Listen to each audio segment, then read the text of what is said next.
రేపొద్దున 2029లో ఏ పార్టీకైనా కార్యకర్తలే అవసరం. బీఆర్ఎస్ కానీ, టీడీపీ కానీ, బీజేపీ కానీ, ఎవరికైనా సరే కార్యకర్తలు ప్రచారం చేస్తేనే మీరు గెలుస్తారు. మీరు చేసే అదొకటి కార్యకర్తలు ప్రచారం అని కాదు, ప్రభుత్వ విధానాలు వ్యతిరేకత కూడా తీసుకెళ్లడంలో అన్ని వర్గాలు ముందుకెళ్తేనే మీరు అధికారంలోకి వస్తారు. ఎవరైనా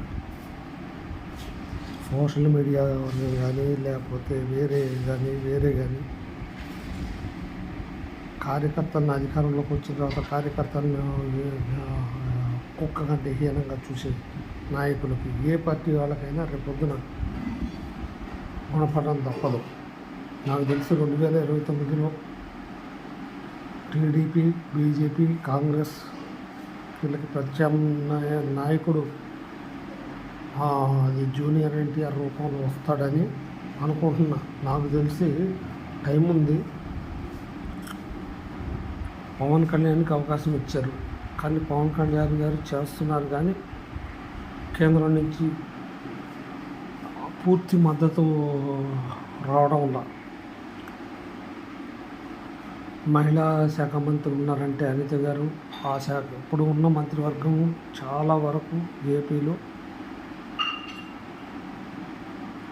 70% ఫెయిల్. తెలంగాణలో అయితే 100% ఫెయిల్. అసలు వాళ్ళు ఎమ్మెల్యేలు ఎందుకున్నారో, మంత్రులు ఎందుకున్నారో ఎవరికి అర్థం కావట్లేదు. 2 రాష్ట్రాల్లో నూతన రాజకీయ శక్తి అయితే గ్యారంటీ వస్తుంది ఈసారి.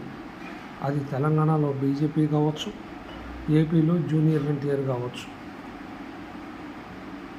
సిబిఎన్ గారు కనుక కార్యకర్తలని తెలుగుదేశం పార్టీ వాళ్ళని వదిలేసి వాళ్ళని ఎవరినో వాళ్ళని తీసుకొస్తే ఇక తెలుగుదేశం పార్టీని ఇక్కడితోనే మర్చిపోవచ్చు. తెలుగుదేశం పార్టీ అభిమానిగా చెప్తున్నాను, కార్యకర్తలను వ్యతిరేకించే నాయకుల్ని లోకేష్ గారు అందరినీ తీసుకొస్తున్నారు. వైసీపీ నుంచి వచ్చే వాళ్ళందరికీ పెద్ద పీట ఎత్తన్నారు. నీకేస్తారు పెద్ద పీట. మీకు వాళ్ళు మంచిగా మీకు బాగా చేస్తారు. నేను మిమ్మల్ని అసెంబ్లీలో పప్పు అన్నా ఏం లేదు, ఏం తిట్టినా మీకు ఏమి అనిపించదు, మళ్ళీ చూసేసుకుంటారు. నిజంగా నీతిమాలిన రాజకీయాలు ఇవాళ 2 రాష్ట్రాల్లో. కనీసం జూనియర్ ఎన్టీఆర్ అన్న ఈ రాజకీయాలని